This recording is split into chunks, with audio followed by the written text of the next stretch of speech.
Bismillahirrahmanirrahim. Alhamdulillahi rabbil alamin, wassalatu wassalamu ala rasuli rabbil alamin, nabiyyina wa habibina wa qudwatina Muhammad ibn Abdullah wa ala alihi wa sahbihi wa man sar ala nahjihi wa ihtada bihadihi wa istanna bisunnati ila yaumiddin. Amma ba'd. Muslimin dan muslimat, para jemaah, para penonton sekalian, kita teruskan perbincangan kita dalam kitab Al-Hubbul Mutabadal, cinta berbalas. Cinta berbalas di antara Nabi sallallahu alaihi wasallam dengan para sahabatnya. Cinta berbalas di antara Nabi sallallahu alaihi wasallam dengan makhluk jamadat, hayawan yang berada di Madinah. Maka sambungan kita dalam siri ini, siri yang ke-9, 28 hari bulan 1 2021 ini, mahabbatuhu sallallahu alaihi wasallam lil Madinati nafsiha. Cinta Nabi sallallahu alaihi wasallam kepada bumi Madinah itu sendiri, yang kita panggil tanah haram Madinah. Tanah haram ni ada dua, Makkah, Madinah. Ada yang mengatakan tanah haram yang ketiga iaitulah Palestin. Maka di antara ciri-ciri cinta Nabi sallallahu alaihi wasallam kepada Al-Madinah Al-Munawwarah banyak, namun kita akan sebut beberapa perkara, 10 ataupun 11 perkara dalam perbincangan kita ini, insya-Allah. Alhamdulillah, tanda cinta kita juga ke Madinah sebagai seorang penghuninya yang sempat hidup di Madinah beberapa belas tahun. Allah kurniakan kita 4 orang anak di Madinah. Saya juga telah melahirkan seorang lagi anak di Madinah. Nama dia buku Madinah Munawwarah, Kelebihan dan Sejarah. Jadi kita anggap ini satu tanda cinta kita ke bumi Madinah Munawwarah, dan juga tidak lupa kepada Mekah dengan kitab Makkah Al-Mukarramah, Kelebihan dan Sejarah. Jadi dua tanah haram ini menjadi bumi yang dicintai oleh Nabi sallallahu alaihi wasallam, sudah pasti kita juga mencintainya. Ciri yang pertama cinta Nabi sallallahu alaihi wasallam ke bumi Madinah iaitulah tahrimuhu sallallahu alaihi wasallam laha. Nabi kita mengisytiharkan Madinah sebagai tanah haram. Nabi kita telah mengisytiharkan Madinah sebagai tanah haram, sebagaimana yang terdapat dalam hadis-hadis Nabi sallallahu alaihi wasallam. Di antaranya hadis Rafi' bin Khadij radhiyallahu anhu, qala Rasulullah sallallahu alaihi wasallam, inna Ibrahim harrama Makkata wa inni uharrimu ma baina labataiha. Nabi SAW bagi tahu, Nabi Ibrahim telah mengisytiharkan tanah haram Makkah. Tanah haram Makkah ni Allah Ta'ala telah menjadikan tanah haram yauma khalaqas samawati wal ard, sudah digezek pada hari diciptakan langit dengan bumi. Habis kenapa dalam hadis ni Ibrahim harrama Makkata? Maksudnya Nabi Ibrahim yang mengisytiharkan Makkah tanah haram. Maka Nabi kata, wa inni uharrimu ma baina labataiha, aku pula mengisytiharkan tanah haram Madinah ni di antara dua tanah hitam. Jadi para jemaah sekalian, kalau kita pergi ke Madinah, sempadan tanah haram Madinah itu duduk di antara dua bukit dan dua tanah hitam. Di antara bukit yang Nabi sebut dalam hadis ini, baina irin wa thawr, tanah haram Madinah di antara Bukit Air dan Bukit Thawr. Bukit Air di mana? Bukit Air, kalau tuan-tuan pergi ke Masjid Quba, kita duduk di Masjid Quba tu, kita tengok ke depan ke arah menuju ke miqat, kita nampak bukit panjang macam unta sedang tidur. Itu nama Air, Bukit Unta Tidur. Kita imagine lah, kita gambarkan bukit unta tidur, kan? Bukit Thawr, Bukit Lembu Jantan, di mana? Di belakang Bukit Uhud. Ini benda ajaib. Bukit Saur ni sampai 2-3 kali lajnah nak menetapkan tanah haram Madinah terpaksa bersidang. Sebab apa? Ada kata bukit sini, ada kata kat sini. Yang terakhir ni iaitu dia duduk di sebelah Haraj, tempat pasar borong, pasar lelong di Madinah. Di belakang tu ada Bukit Saur. Kalau tuan-tuan nak tengok gambar dia, tengok dalam Facebook saya, dalam siri-siri rakaman pengembaraan Abu Anas ke Madinah, ada ana tayangkan di sana. Dan di antara ma baina labataiha, di antara dua tanah hitam itu sempadan. Dia panggil Harrah Syarqiyah, Harrah Gharbiyah. Baik, hadis ini rawahu Muslim. Artinya Nabi kita mengisytiharkan tanah haram Madinah, la yuqta'u. Nabi kata tak boleh dipotong pokok-pokoknya, wala yusadu, dan tidak boleh ditangkap hayawan-hayawan perburuan, makna hayawan yang hidup bebas di Madinah. Tak boleh. Karena itu pada hadis ini rawahu Muslim. Sebab itu bila kita ke Madinah, contohnya kalaulah kita pergi ada burung merpati ke duduk main, jangan duduk tangkap, jangan duduk tahrish, maknanya duduk halau dia, jangan. Ini bahaya sebab dia ni binatang tanah haram Madinah. Maka Nabi SAW mengisytiharkan tanah haram Madinah. Baiklah para jemaah sekalian, itu makna tanah haram. Makna apa? Artinya binatang-binatang perburuannya tak boleh ditangkap, dan pokok-pokoknya tidak boleh pokok yang tumbuh sini tak boleh dipotong sewenang-wenangnya tanpa sebab yang diizinkan. Adapun hayawan yang kita bela, kambing ke kibas, tak jadi masalah. Hayawan perburuan yang tak boleh kita tangkap. Tapi kalau tangkap juga apa jadi? Ada hukumannya. Tuan-tuan bacalah dalam buku ni. Saya sebut hukum melanggar SOP tanah haram Madinah. SOP belum ada masa tu. Sekarang ni kita sibuk dengan SOP kan. Jadi kita tulis hukum langgar tanah haram Madinah. Maka para jemaah sekalian, itu yang pertamanya, Nabi kita mengisytiharkan Madinah tanah haram. Kita pergi kepada yang kedua, doa Nabi sallallahu alaihi wasallam untuk mencintai Madinah lebih daripada kecintaannya kepada bumi Mekah. Masya-Allah, tabarakallah. Walaupun bumi Mekah itu bumi tempat kelahiran, kata orang tempat jatuh lagi dikenang. Ini kan pula tempat dilahirkan, tempat dibesarkan, tempat dia berkahwin yang pertama dengan Sayyidah Khadijah, tempat turunnya wahyu. Tapi kenapa Nabi SAW mendoakan Madinah lebih disayangi daripada bumi Mekah?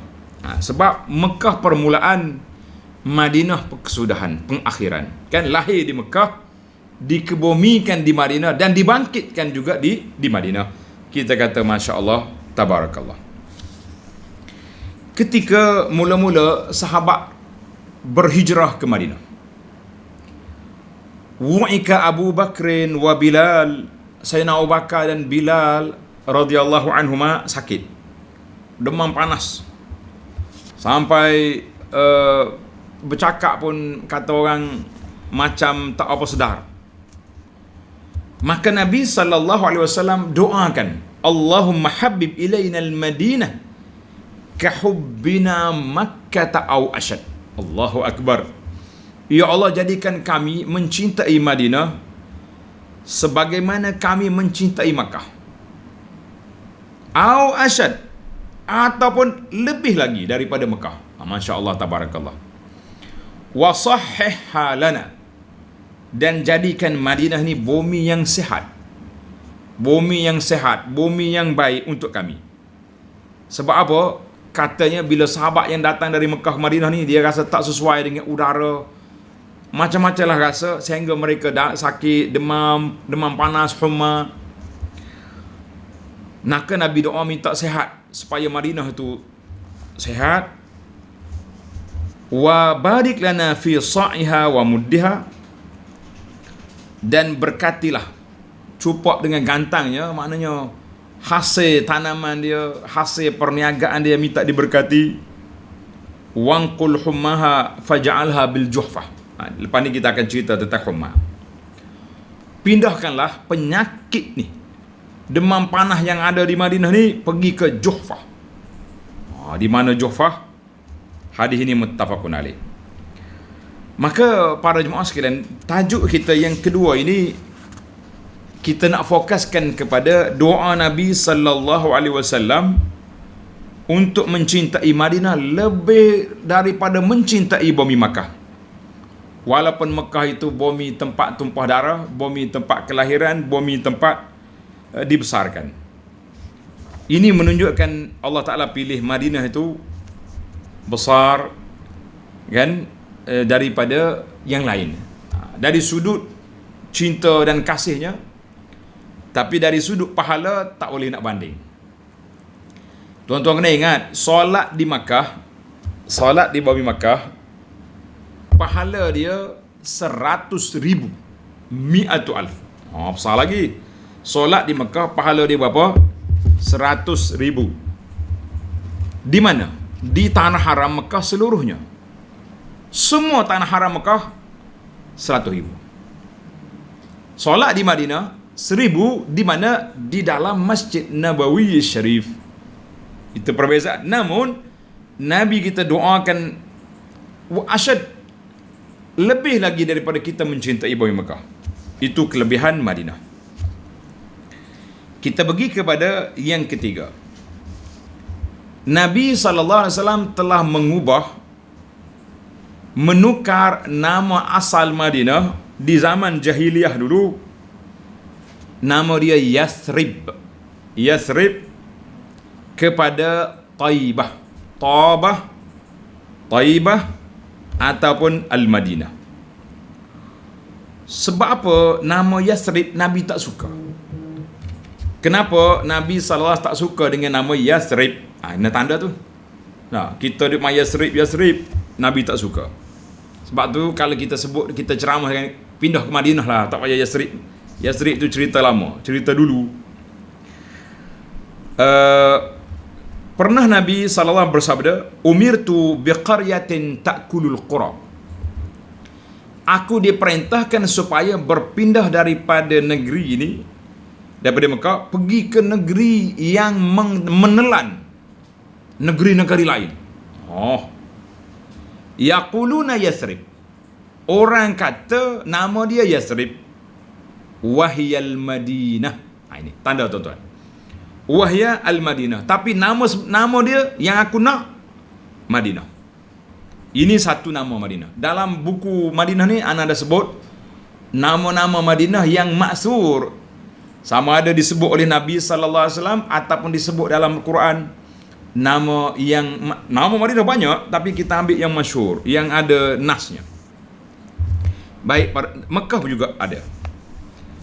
Itu satu hadis. Maka Nabi telah menamakan Madinah dengan apa? Dengan asalnya Yathrib kepada Al-Madinah. Hadis ini muttafaqun alaih. Daripada hadis Abi Humaid As-Sa'idi, ketika Nabi balik daripada peperangan Tabuk, Nabi tengok je Madinah, Nabi kata hazihi Tabah. Hazihi Tabah. Ini Tabah. Maknanya nama Madinah tu Tabah. Wa hadza Uhudun. Ini Bukit Uhud. Nabi tunjuk ke Bukit Uhud. Cerita Bukit Uhud saya dah sebut dalam siri yang lalu tentang cinta Nabi kepada bukit-bukit, pokok-pokok dan benda-benda di Madinah. Jadi alhamdulillah hadis ini juga muttafaqun alaih. Yang kita naknya nama kan. Dalam hadis Zaid bin Thabit, Nabi kata innaha Taibah tamfil khabas. Negeri ini nama dia Taibah, baik, yang menghilangkan keburukan. Sebagaimana api menghilangkan karak-karak besi, karak-karak fiddah, karak-karak apa ni, perak. Itu di antara nama Madinah, Tabah, Taibah. Semua hadis sahih. Hadis Al-Bara radhiyallahu anhu, qala sallallahu alaihi wasallam, man sammal madinata Yathrib falyastaghfir.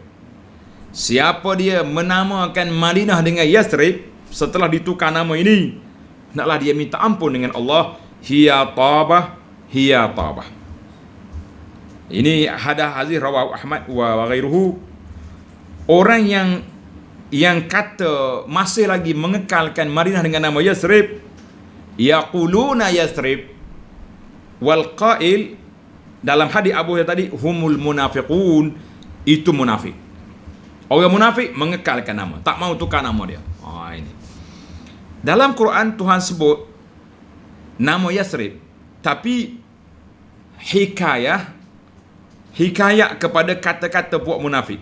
Tengok dalam Suratul Ahzab ayat 13, ayat 12 dan 13. Yaqulul munafiquna walladzina fi qulubihim maradun ma wa'adana Allahu wa rasuluhu illa ghurura. Siapa kata? Yaqulul munafiqun wa idh qalat ta'ifatum minhum ya ahla Yasrib la muqama lakum farji'u. Jadi ayat ini turun kepada siapa? Turun kepada munafik. Kenapa Nabi tak suka? Ini baru kita nak jawab. Yang pertama, Yasrib ambil daripada perkataan asar, saraba bermakna al-fasad, makna kerusakan, kefasadan, rusak, punah. Punah dia panggil. Yasrib makna punah, makna rusak. Satu lagi ambil daripada perkataan at-tasrib. At-tasrib dengan makna taubih wal malamah, celaan dan cercaan. Sebagaimana adik-adik Yusuf bila dia mengaku Yusuf kata la tasrib alaikumul yaum, kan? La tasrib maknanya tak ada lagi celaan, cercaan ke atas kamu. Mana kalau kita kata Yasrib makna negeri cela, negeri cercaan, negeri yang punah. Maka Nabi kata, siapa dia masih lagi nak memunah-munahkan Madinah, falyastaghfir, minta ampun, hiya tabah. Tabah mana baik. Mana Nabi kata aks, daripada rusak kepada baik, daripada punah kepada comel.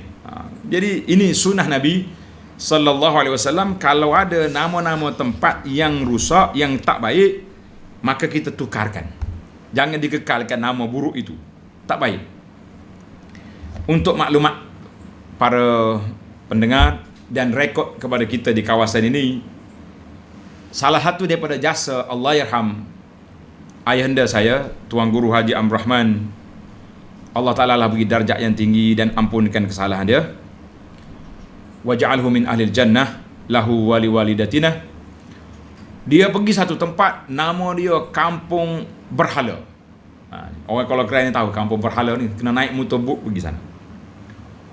Sampai-sampai itu orang dia nak pergi, tak ada majlis. Tiba-tiba orang duk buat majlis macam-macam lah. Biasalah orang kampung dengan gendang-gendangnya, dengan apa benda. Jadi Tuan Guru kita rahimahullah ta'ala telah menukarkan Kampung Berhala. Dia kata Kampung Berhala ni saya tak mau lagi berhala, kita tukar kepada Kampung Bahagia. Alhamdulillah, daripada berhala kepada bahagia. Jadi sampai hari ini pun orang di sini telah menamakan dan dimasyhurkan kampung itu dengan, diwartakan dengan Kampung Bahagia. Berhala sudah tidak ada. Kita kata alhamdulillah, alhamdulillah. Jadi sunnah Nabi. Mana-mana tempat yang nama tak sesuai, nama orang pun kalau pelik-pelik kita tukar. Jangan dipanggil nama-nama yang tidak baik. Baik para jemaah sekalian, itu berapa dah kita? 3. Kita pergi kepada yang keempat. Yang keempat, Nabi SAW bila dia balik daripada musafir, apabila Nabi tengok, nampak dah daripada jauh ni kota, dinding-dinding rumah orang Madinah,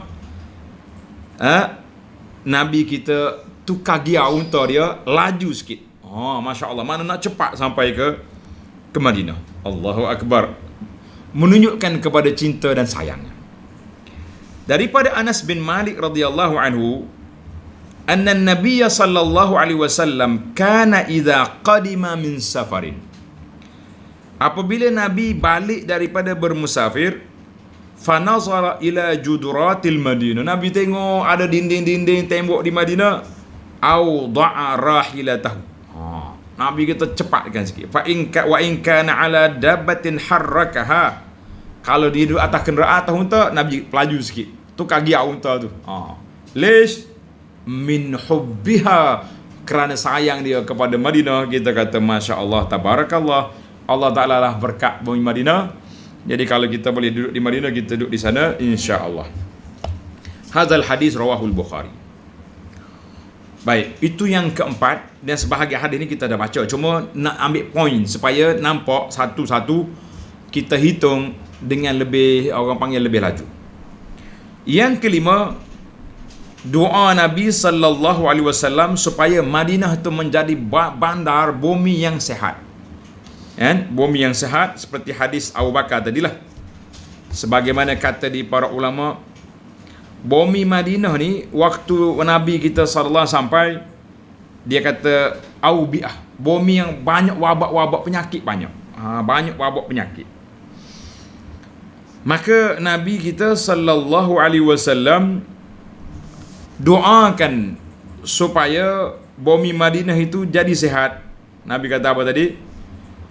Wasahhiha lana, jadikan bumi Madinah ini sehat. Kita kata alhamdulillah, sampai hari ini Madinah sehat.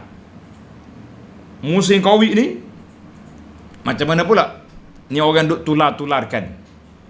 Dia kata kalaulah Covid-19 ni wabak, dia tak boleh masuk Madinah. Sebab di antara kelebihan bumi Madinah dengan Makkah, Nabi SAW mengatakan tidak dimasuki oleh Dajjal dan Ta'un. Dajjal dan Ta'un. Tapi kenapa Covid masuk sampai pintu masjid ditutup? Allahu Akbar. Saya jumpa video yang dikeluar oleh pihak masjid, sejarah kesunyian Madinah. Tuan-tuan boleh tengok di Facebook saya ada. Ana share video ni, sangat sebab kita tengok. Masya Allah. Saya tulis tajuk Madinah sunyi. Tak sanggup lagi kita nak tulis lebih daripada itu. Madinah sunyi. Pintu masjid ditutup, lorong-lorong tutup, hotel-hotel besar semuanya tak ada manusia. Allah Ta'ala lah beri balik ganjaran pahala kepada mereka dan rezeki kepada mereka. Dah hampir setahun dah kena tutup ni. Berapa banyak dia punya ekonomi. Yang pentingnya kerinduan kita ke Madinah. Kita kata Covid-19 bukan wabak seperti Ta'un 100%, tidak. Tapi ada unsur-unsur wabak tu ada. Unsur-unsur wabak tu ada. Sebab tu dia boleh masuk dalam Madinah. Sama juga dengan Dajjal tak boleh masuk. Tapi Dajajilah, cucu-cucu cicit Dajjal ni, ada boleh masuk dalam Madinah, kan? Dajajilah mana bukan Dajjal sungguh. Perangai-perangai Dajjal, kedajalan tu ada di situ. Itu panggil Dajajilah. Macam bomoh-bomoh yang mengaku benda gaib, ahli-ahli syaitan panggil Dajajilah. Nah, maka Nabi SAW telah mendoakan Allahumma sahihha lana, ya Allah sehatkanlah Madinah. Jadi alhamdulillah pada minggu lepas kita telah ditularkan dengan satu kenyataan daripada pihak antarabangsa mengatakan bumi Madinah bumi yang paling aman, yang paling selamat, yang paling baik. Kita kata alhamdulillah. Syahidun min ahliha, kita yakin bumi Madinah paling baik, tapi disebut pula oleh pokok-pokok Islam, kita kata paling sehat. Kita kata alhamdulillah. Ini baiklah, sebagaimana kata di para pengkaji sirah mengatakan al-haqqu ma syahida bihil a'da, kebenaran itu lebih terserlah apabila musuh mengatakan dia benar. Kerana itu bila seorang penulis barat, Michael Hart, yang menulis buku 100 orang berpengaruh dalam dunia, dia tulis nombor 1 Muhammad, kita kata sallallahu alaihi wasallam, Allahumma salli wa sallim ala nabiyyina Muhammad. Gembira kita. Oh, dia kata, buat apa gembira? La, al-haqqu ma syahida bil a'da, kebenaran itu lebih terserlah apabila musuh mengakui dia itu benar. Kita 100%, 200% kita sudah yakin, tapi orang kafir juga memberi keyakinan kepada puak-puak dia. Alhamdulillah. Baik. Yang keenam, du'a'uhu sallallahu alaihi wasallam binaqlil humma minha. Nabi juga sallallahu dalam hadis yang sahih tadi, Nabi kita telah berdoa supaya pindahkan penyakit demam panas yang ada di Madinah ni, yang telah menyerang sahabat-sahabat ni, sahabat besar pun kena, Abu Bakar pun kena, Bilal pun kena. Nabi kata pindahkan wangqul hummaha ilal Juhfah, pindahkan humma penyakit ini ke mana? Ke Juhfah. Di mana Juhfah? Kalau kita pergi sekarang ni, Jufah sudah jadi kampung yang kharab, yang tak ada penghuni. Tak ada penghuni. Sekarang ni kalau kita nak pergi Jufah, ni sahabat-sahabat kita duduk di Mekah, di Jeddah, di Madinah yang duduk travel, duduk melawat ni, dia panggil Rabiq. Rabiq tu dekat sekitar tu lah. Kalau pergi situ tanya mana Jufah dekat. Kenapa Nabi kita doa supaya pindah ke Jufah? Katanya Jufah ni tempat bukan tak ada orang Islam di sana. Nabi kata pindahlah ke sana. Jadi akhirnya Jufah menjadi tempat wabak, orang pun tak duduk, tak ada. Jadi sekarang ni pun tidak ada, kampung tu pun tidak ada kediaman manusia. Manusia duduk di sebelah dia, nama dia Rabiq. Menarik tuan-tuan. Pasal itulah kita ni kalau kita mengembara, kita kena ingat sejarah-sejarah. Ana mula-mula dibawa oleh Allahyarham bapa saya pergi haji. Dia panggil Hajjatul Islam, haji yang Islam lah. Masa kecil dah pergi dia, tapi tak tahu apa. Yang kita ingatnya waktu mula-mula pergi, dari Mekah ke Madinah, kita sewa bas sendiri. Nama dia bas Sabteko. Kalau Arab tulis Sabatko, kita tak baca je. Sabteko, Saudi Public Transport, Sabteko. Jadi kita pergi masa tu belum ada lebuh raya yang ada ni. Belum ada lebuh raya. Kita nak pergi Madinah, kita akan pergi ikut jalan Rabiq, pergi ke Badar, lalu ikut ni kawasan Abwa, tempat kubur ibu Nabi, pergi ke Madinah. Oh, seronok masa tu, masya-Allah. Jalan beginilah, bukan jalan lebuh raya. Yang saya ingat lagi sampai hari ni, ketika bah berhenti di Rabiq. Ini kan penceramah kita cerita apa yang kita makan daripada dulu lagi. Iaitulah hidangnya dia makan nasi dalam talam dengan ikan goreng. Sampai hari ni pun ingat lagi. Kata orang seronoknya makan pada waktu tu di padang pasir. Sambil-sambil kita gurau lah. Kalau mak mertua lalu ke belakang memang tak nampak. Itu cerita dia. Baik. Balik semula kepada cerita Jufah. Kata di Abdullah bin Umar radhiyallahu anhuma, Nabi kita sallallahu alaihi wasallam bermimpi. Lepas pada dia doa supaya Madinah ni sihat dan pindahkan Humma Madinah ni ke Jufah, maka Nabi kita bermimpi, qala ra'aitu ra'atan sauda, aku tengok seorang perempuan hitam sa'iratar ras, kepala dia bergoseng. Apa dia bergoseng ni bahasa Kelantan kata ni? Tak terurus lah, rambut dia bergecoba gitu, macam hatu pari gitulah kita kata dah. Hatu pari saya pun tak pernah tengok. Agak-agak mana dia sa'ir, maknanya rambut yang tak terurus. Kharajat minal Madinah, keluar daripada Madinah dalam mimpi Nabi. Hatta nazalat bi Mahya'ah. Mahya'ah tu Jufah. Nabi kata fata'awwaltuha anna waba al-Madinah nuqila ila Mahya'ah. Maka aku tafsirkan mimpi aku ni bahawa demam panas yang melanda Madinah ni telah pun dipindah ke Mahya'ah di Jufah. Alhamdulillah. Doa Nabi berkat sampai sekarang ni pun Jufah tak ada orang duduk. Kita kata Masya Allah, Tabarakallah. Semua benda dapat keamanan di Madinah bibarakati du'aihi sallallahu alaihi wasallam. Maka Nabi kita. Sebab itulah makcik-makcik, jangan duduk berjalan macam hantu ni. Kalau keluar daripada rumah tak pakai tudung, rambut pula berpulah begini kan. Tambah lagi orang Kelantan kata berkembang gatung. Apa dia berkembang gatung ni? Nak tafsir apa dia berkembang gatung? Berkembang gatung ni tak orang dia pakai kain kat situ je. Macam setengah-setengah orang sekarang. Berkembang. Kembang gatung Kelantan kata. Ini setara dengan makcik Humma ni. Allahu Akbar. Na'udzubillah. Baik, kita jangan panjang-panjang di sini, marah pula makcik kita. Tapi makcik yang mengaji ni insya-Allah makcik yang alhamdulillah yang sudah patuh pada syariah dengan pakaian tutup aurat. Ana selalu bawa makcik-makcik kita ni waktu di Madinah. Kita bawa dia. Mula-mula saya sampai Madinah dulu, bawa dia mari Madinah, kita pergi ziarah, pakai tudung, jambu keluar. Ceramah juga, cerita tentang aurat pun tak peduli. Lama-lama lekatnya 10 tahun kemudian dia mari pula Madinah pakai tudung dah. Kita kata alhamdulillah, Rabbana taqabbal minna, Allah Taala dah kabulkan doa aku, alhamdulillah. Waktu duk minum air cakap, mereka kata ustaz, minta maaf lah ustaz, sekarang ni makcik pakai tudung dah. Kita kata alhamdulillah. Kata Belum habis kegembiraan saya, nyekak tengah jalan. Dia kata sebab naik uban. Kita kata inna lillahi wa inna ilaihi raji'un.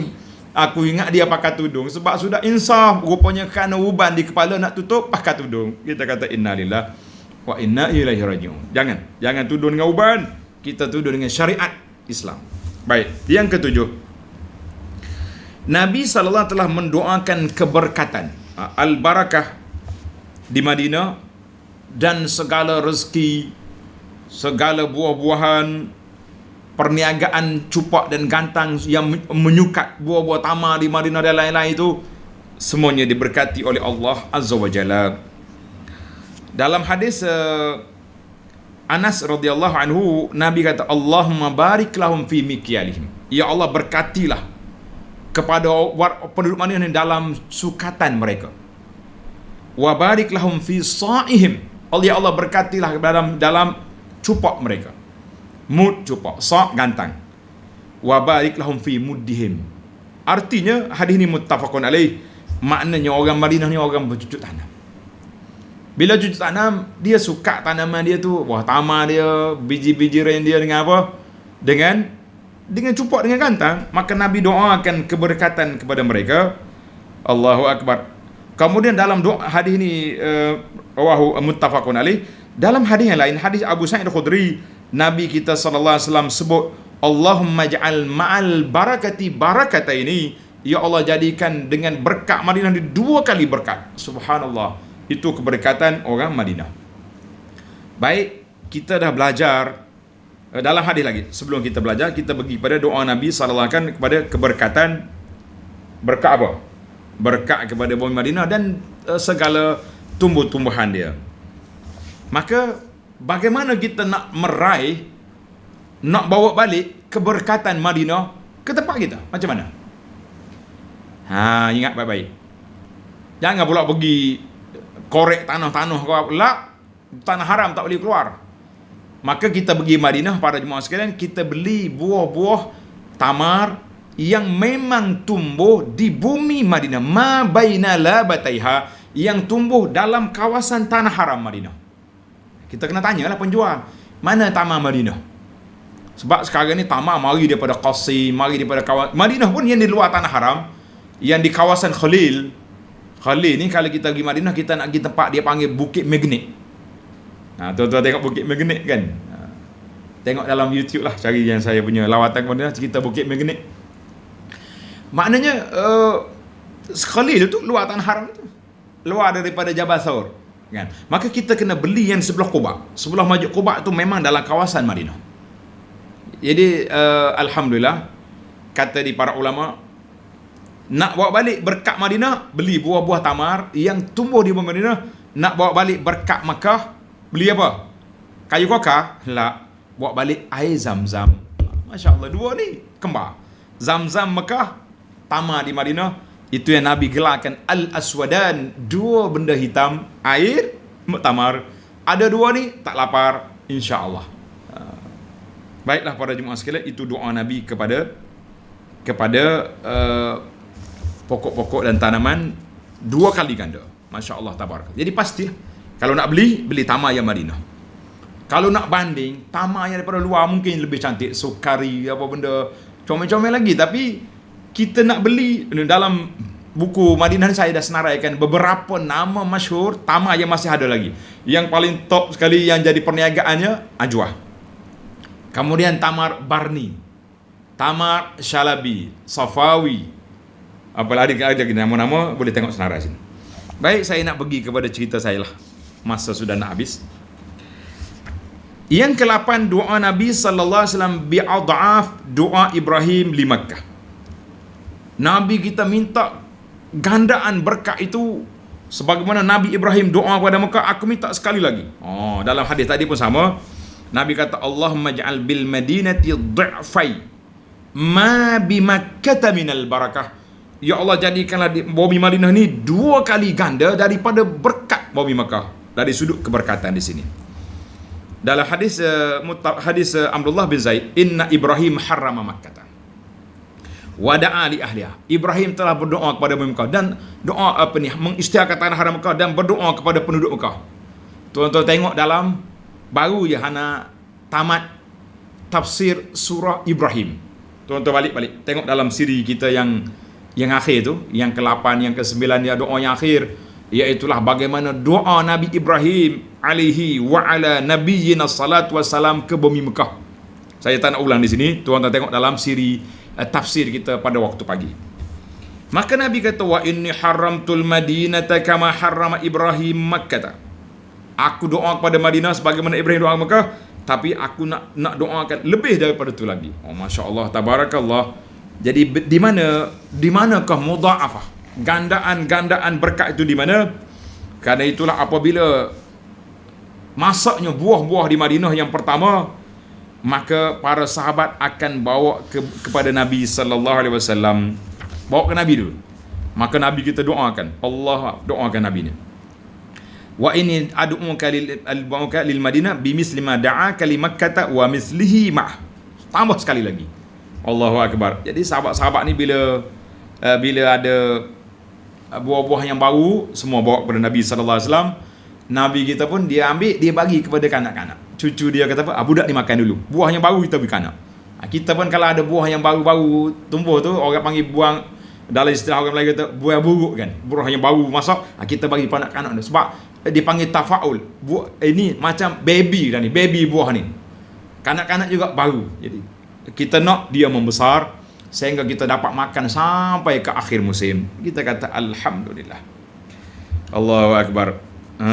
Baiklah, yang ke-9, Nabi kita sallallahu alaihi wasallam menggalakkan tinggal di Madinah dan jangan sekali-kali keluar daripada Madinah selagi kita boleh. Allahu akbar.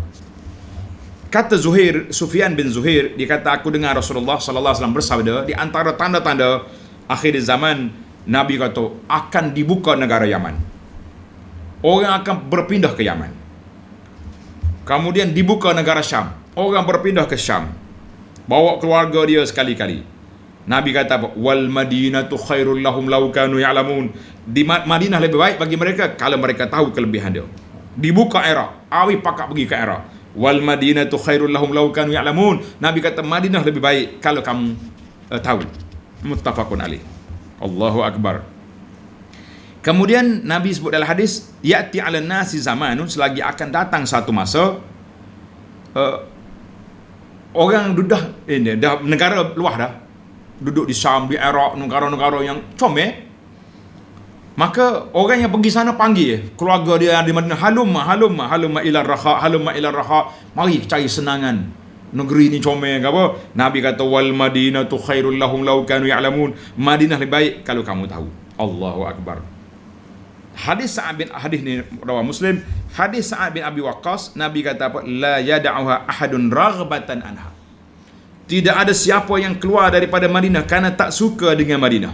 Ingat, tak suka dengan Madinah, illa abdallahu fiha man huwa khairum minhu. Nasyaya Allah Subhanahu wa taala akan tukar orang lebih baik daripada pergilah. Allah Taala ganti orang lain yang cinta Madinah duduk di sini. Kita kata masya-Allah, tabarakallah. Ada di situ. Jangan keluar daripada Madinah. Dan Nabi sebut dalam hadis yang sahih, la yasbiru ala la'waiha wa shiddatiha ahadun. Kita duduk di Madinah, kita ditimpa rasa susah, sunyi, penat, sakit, biasalah berpisah dengan keluarga ni kita mari kan. Nabi kata apa? Illa kuntu lahu syahidan aw syafi'an yaumal qiyamah. Aku akan menjadi saksi ataupun memberi syafaat pada dia pada hari kiamat. Duduk di Madinah. Apa terjadi? Sabar. Baru ni mula-mula berlaku Covid ni, ada adik-adik kita, budak-budak baru duduk Madinah ni, tulis surat. Siapa dia boleh cakap dengan kedutaan, bercakap dengan kementerian luar, ambil kita daripada Madinah balik. Ana hantar mesej kepada adik-adik, baca hadis ni. Nabi kata tak ada siapa dia sabar duduk di Madinah. Kesusahannya, Nabi nak bagi syafaat. Muda Madinah nak lari balik. Kenapa? Kami yang duduk Madinah tak mau, kami yang tak boleh pergi Madinah ni menangis, dia nak lari. Tapi kalau kajian suruh balik tak ada masalah, tapi jangan sampai mereka istinjat ni orang panggil minta tolong lah. Kementerian luar mana, Wisma Putra mana, kita kata apa benda ni, kamu duduk dekat dengan Nabi sallallahu alaihi wasallam, kamu duduk di tanah haram. Nabi kata wal madinatu khairul lahum law kanu ya'lamun. Tiba-tiba nak balik lebih pada orang duduk negeri lain. Kita kata tunjuklah akhlak kita, tunjuklah adab kita dengan Madinah. Jangan sampai Nabi kata siapa dia keluar daripada tak suka dengan Madinah, Allah Taala ganti lebih baik. Kita kata masya-Allah tabarakallah. Dan Nabi kata man istata'a yamuta bil Madinah. Siapa dia mampu tinggal di Madinah sampai mati. Falyamut biha, duduk sampai mati, jangan lari. Masya-Allah tabarakallah. Fa inni ashfa' liman yamutu biha. Sesungguhnya aku memberi syafaat, adalah riwayat kata wa nashhadu lahu, menjadi saksi orang yang mati di Madinah dalam keadaan beriman. Kalau tak beriman mati di mana pun, mati dalam Kaabah pun tak jadi kan. Jadi nak mati di Madinah. Maka para jemaah sekalian, ini hadis-hadis inilah menunjukkan kepada kita kelebihan. Jadi kalau kita nak duduk Madinah tak boleh, kita doa lah, ya Allah ya Tuhanku, kalau aku nak mati, yang pertama sekali nak mati dalam keadaan husnul khatimah. Itu wajib. Sebab kalau tak husnul khatimah, mati dalam Kaabah pun tak jadi, mati dalam Raudah pun tak jadi. Kita nak mati husnul khatimah, makna mati dengan akhir ucapan kita la ilaha illallah. Dan waj'al mauti fi baladi rasulika, ya Allah jadikanlah kematian aku di bumi Rasulullah. Mana nak mati di Madinah. Ni kelebihan besar mati di Madinah. Mati lain tak, Nabi tak sebut sedemikian. Jadi kalau boleh mati di Madinah. Ana duduk di Madinah tak lama. Ini sebagai rekod lah. Mungkin kita pun tak lama juga hidup. Al-a'maru biadillah. Umur kita ni di bawah kuasa Allah. Jadi saya pergi Madinah pada tahun 1988, balik tahun 2006. 4 orang anak di sana. Dah, selain daripada CJ pengajian, CJ lahir pula ramai banyak. Waktu tamaknya belajar, tamak PhD, waktu tu dekat dengan Ramadan. Jadi pihak universiti ni Madinah ni dia tak ada perjanjian apa-apa. Tamak belajar balik, khidmat di kampung. Dekat nak Ramadan, jiwa kita tak mau balik, nak duduk Madinah lagi. Dia kata kamu dikeluarkan arahan supaya keluar daripada sakan jamiah, maknanya rumah yang diberi oleh universiti. Habis aku nak pergi duduk mana? Pergi sewa mana-mana. Oleh kerana mu ada iqamah lagi, ada permit ni, pas pelajar masih ada lagi sampai lepas raya, kamu dibenarkan duduk, tapi tak boleh duduk di asrama universiti. Masalah saya keluar daripada sakan Jamiatul Bir, keluar pergi menyewa di sebuah rumah dekat dengan Saniyatul Wada. Jadi alhamdulillah, rumah tu dekat dengan terowong nak masuk ke masjid. Allahu Akbar, seronok kita masa tu. Walaupun rumahnya taklah selesa sangat. Sebelah kita rumah, sebelah kita kambing, kan? Tak tahu anak-anak kita ingat ke tak lagi sejarah. Tapi seronok kita, sebab kita keluar daripada rumah kita tu, masuk ke terowong, parking di bawah masjid. Kita beli kak parking yang sebulan Ramadan. Allahu Akbar. Boleh solat subuh, boleh pergi maghrib, semua boleh pergi. Kita kata alhamdulillah. Lepas raya, pihak universiti panggil, mu jangan dakwa haji, nak duduk lagi. Tak boleh duduk. Saya kata tak apalah, walaupun kita dengan penuh rasa, sebab kata orang bimbang, takut kita bukan keluar daripada Madinah kerana tak suka Madinah, tapi kita keluar Madinah sebab sudah habis tempoh. Balik. Selepas nak balik 2006, 2007, pihak universiti buka peluang kepada mana-mana pelajar yang tamat PhD dengan cemerlang boleh minta jadi pensyarah di Universiti Madinah. Kita kata subhanallah. Aku balik 2006, 2007 dibuka. Maknanya kalau 2006 buka, boleh jadi kita tak balik lagi. Di situlah hikmah para jemaah sekalian bila saya balik di sini. Rupanya sebelum anak pergi ke belajar di Madinah tahun 88, Allah irham bapa saya meninggal pada bulan 2 tahun yang sama. Saya pergi pada bulan 8 tahun itu. Kita berjanji dengan orang pondok saya, orang tua-tua, makcik, pakcik, doakan saya nak pergi belajar. Tapi alhamdulillah, mana kalau kita duduk lagi, sambung lagi, baru mana kita tak balik berkhidmat di sini. Rupa-rupanya itulah kehendak Allah Ta'ala. Al-khairu makhtarahullah. Allah Ta'ala pilih membalik khidmatlah di kampung. Jadi alhamdulillah sampai hari ini saya berkhidmat di Pondok Sungai Doria ini. Walaupun ada tawaran. Waktu itu Duta Malaysia di Riyadh, Dr. Ismail, jazahullah khairah, lepas saya viva PhD, dia kata mari CJ. Buat apa? Saya nak hantar ke universiti terkemuka di Malaysia, mu balik je pergi daftar jadi pensyarah. Saya kata lah, terima kasih Datuk kerana memberi kepercayaan kepada saya, tapi saya nak balik duduk di pondok. Tuan-tuan bayangkan daripada Universiti Madinah balik duduk di pondok, dan akhirnya selepas setahun lebih barulah pihak KIAS dia kata tak boleh ada PhD ni kena mengajar di kolej. Kita baru pergilah 2 hari seminggu di sana. Alhamdulillah ala kulli hal. Baiklah para jemaah sekalian, itu cerita saya yang sebagai kenang-kenangan, sebagai rekod sejarah. Yang ke-10, Nabi SAW tak suka dia mati di luar Madinah. Waktu Nabi kita pergi hijrah, pergi ke Mekah, Nabi kita doa, Allahumma la taj'al manayana biha. Ya Allah, jangan jadikan kami ni mati di Mekah. Sebab kami dah tinggal Mekah ni hijrah, kami nak ambil full hijrah, mati di Madinah. Jadi kelebihan mati mana telah saya sebut tadi. Yang ke-11, Nabi kita SAW sangat suka untuk tinggal di Madinah sampai mati, sebagaimana dalam perjanjian dengan Ansar dalam siri yang lepas yang kita bincang di Ja'ranah. Nabi kata, al-mahya mahyakum wal mamatu mamatukum. Hidup bersama kamu, mati juga bersama di Madinah. Hazal hadis rawahu Muslim. Maka Nabi mengatakan, ma baina qabri ma baina baiti wa mimbari raudatun min riyadil jannah. Di antara rumah aku dengan mimbar aku itu raudah. Ada riwayat lain walaupun dhaif riwayat ini, ma baina qabri. Nabi kata di antara kubur aku dengan mimbar. Maknanya kalau hadis ni sahih, tidak jadi masalah sebab memang Nabi kita mukjizat. Baiklah para jemaah sekalian, selesailah kita daripada perbincangan cinta Nabi kepada bumi tanah haram Madinah dengan 11 perkara yang secara ringkasnya insya-Allah. Kata orang Arab, al-hadis anil Madinah zu syujun.